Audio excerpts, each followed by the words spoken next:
Hello दोस्तों, Shiv education channel पर आपका स्वागत है।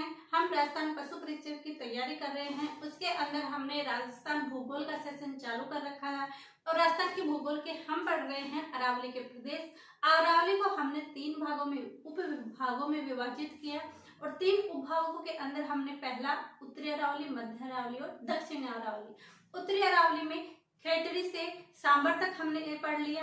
फिर मध्य अरावली के अंदर सांबर से देवगढ़ की क्लासें हमने देख ली और आज हम पढ़ेंगे देवगढ़ से आबू रोड, क्योंकि ये चालू कहाँ से स्टार्ट कहाँ से होती है, आबू रोड सिरोही से लेकर खेतड़ी जिला नीम का थाना तक, उसके बाद हरियाणा में प्रवेश कर जाती है। तो चलिए आज के सेशन में हम देखेंगे कि दक्षिणी अरावली की कौन सी प्रमुख चोटियां हैं और अरावली के कौन से पठार हैं, दक्षिणी अरावली किन क्षेत्रों में फैली हुई है। तो चलिए देखते हैं दक्षिणी अरावली, इसके अंदर जिले कौन कौन से आते हैं। तो देखिए हम पढ़ रहे हैं देवगढ़ से राजसमंद से आबू रोड सिरोही तक। तो ध्यान रखना देवगढ़ राजसमंद, यानी एक तो जिला आ जाएगा राजसमंद। एक हमने बोला कि आबू रोड यानी सिरोही, सिरोही आ गई, एक जिला आ जाएगा इसमें उदयपुर और उदयपुर आ जाएगी। देखना जिलों के अंदर देखना कि इतने जिले हमें याद नहीं होते, नए जिले जिनसे टूटकर बने हैं उनको ध्यान रखना। उदयपुर से सलूम्बर बना है तो जहां भी उदयपुर का नाम आए ना वहां सलूम्बर कर देंगे अपन, तो उदयपुर से आ जाएगा सलूम्बर। इन जिलों में क्या है विस्तारित है, जैसे बाड़मेर से बालोतरा, तो ये चीजें हमें स्पेशली ध्यान रखनी है। जैसे डींग नया जिला बन गया है डीग, तो डीग के अंदर हमें देखना जल में नगरी कौन सी है, डीग भरतपुर पढ़ते थे, लेकिन अब हमें डायरेक्ट पढ़ना है कि जिला डीग। तो चलिए विस्तार, इसका विस्तार कहां से कहां तक है, देवगढ़।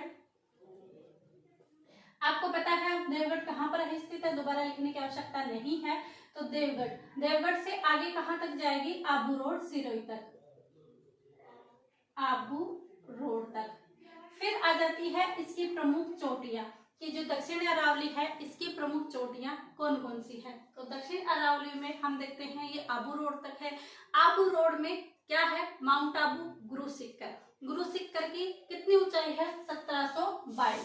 लेकिन आप कुछ जगह पढ़ते हो कि 1727 में मिलती है, वो किस रीजन से मिलती है, क्योंकि माउंट आबू है, ऊंचाई ज्यादा है, तो वहां पर जैसे ये मंदिर है और इस मंदिर की ऊंचाई पर जो ये मंदिर बना हुआ है, अगर हम इस मंदिर से नीचे तक की फीट देखते हैं तो ये 5 फीट इसमें प्लस हो जाते हैं, और अगर इस चोटी तक देखते हैं तो फिर 5 माइनस हो जाती है, तो क्या हो जाएगी 1722 और ये 1727, क्योंकि 5 प्लस कर देंगे तो 27 हो जाएगी। इसलिए कई जगह 1722 और 1727 मिलती है, इसलिए कंफ्यूजन मत होना। क्योंकि अगर हम डायरेक्ट चोटी को अगर गिनते हैं तो 22, चोटी को गिनते हैं तो 27, और अगर हम माउंट आबू की जो चोटी लेते हैं तो वहां तक तो आ जाएगा 22। अगर हम उसमें जो मंदिर की ऊंचाई है उसको भी काउंट करते हैं तो आ जाएगा 27। ये चीजें ध्यान रखनी है। तो प्रमुख चोटियां गुरु शिखर कितनी है, 1722 से 1727, ये हमें रेंज है। और गुरु शिखर कहाँ है, माउंट आबू सिरोही, यहाँ पर सिरोही रेंज आ जाएगी। और गुरु शिखर को क्या कहा जाता है, संतों का शिखर। संतों का शिखर किसे कहा जाता है, गुरु शिखर को कहा जाता है। कन्नम जन स्टोर यहाँ पर रहे थे, तो गुरु शिखर को संतों का शिखर भी कहा जाता है। दूसरी हमारी चोटी है शेर। शेर कितना है, 1597। ये भी कहाँ पर स्थित है, ये भी सिरोही में स्थित है। कहाँ पर, सिरोही में स्थित है। फिर है दिलवाड़ा। क्या, दिलवाड़ा। दिलवाड़ा की जब अगर आप लंबाई देखें तो दिलवाड़ा की लंबाई कितनी है, 1442, और ये भी कहाँ पर स्थित है, सिरोही में। 3 चोटियां प्रमुख कहाँ पर होगी, सिरोही में, क्योंकि हमने पढ़ा है देवगढ़ राजसमंद से सिरोही से और उदयपुर, 3 चीजें हमने इसमें जिले लिए हैं। सलूम्बर भी हमने लिया है। तो से सिरोही, दिलवाड़ा सिरोही, गुरु शिखर सिरोही आ जाएगा। जरगा की पहाड़ी आप हम पढ़ते हैं, कहाँ पर है, उदयपुर में है।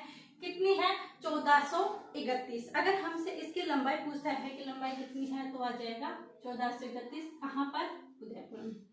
जरगा की पहाड़ी, और जो वहां पर पहाड़ियों से घिरा हुआ भाग है तो उसे क्या कहा जाता है, देसरों की पहाड़ी।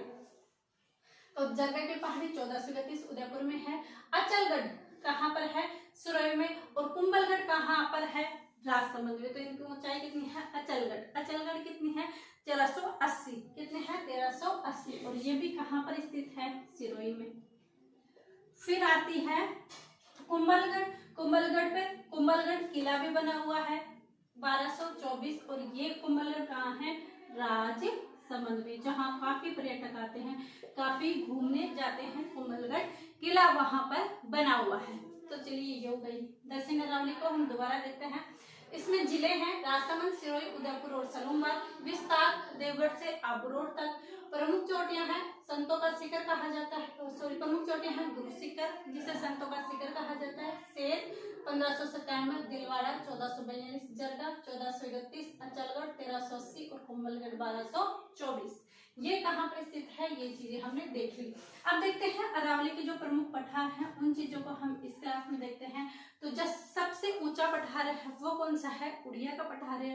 कितने, 1360, कितना किलोमीटर है, 1360 मीटर का है।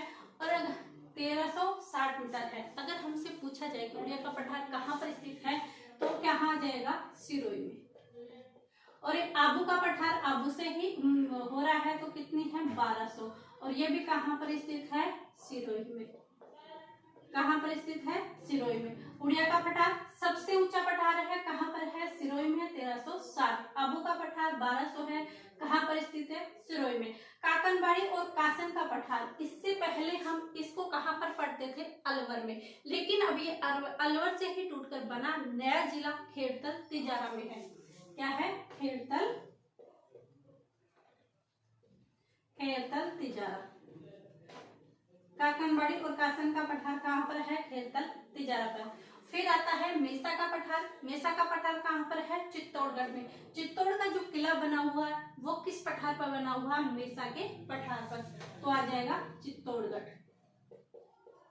मेसा का पठार कहाँ पर स्थित है, चित्तौड़गढ़ में। मानदेसर का पठार भी कहाँ पर स्थित है, चित्तौड़गढ़ में। क्या आ जाएगा, चित्तौड़गढ़ में। फिर आ जाएगा लासरिया का पठार। क्या, लासरिया का पठार पहले हम कहाँ पढ़ते थे, लासरिया का पठार उदयपुर में, लेकिन अब कहाँ पर स्थित है, सलूमबाग में। और लासरिया का पठार, उड़िया का पठार और मेसा का पठार, ये बहुत क्वेश्चन आए हैं भोराट और भूमट में से। तो लासरिया का पठार कहाँ पर स्थित है, जिला आ जाएगा सलूमबाग। पहले उदयपुर पढ़ते थे, लेकिन नया जिला बनने के कारण सलूमबाग पढ़ेंगे।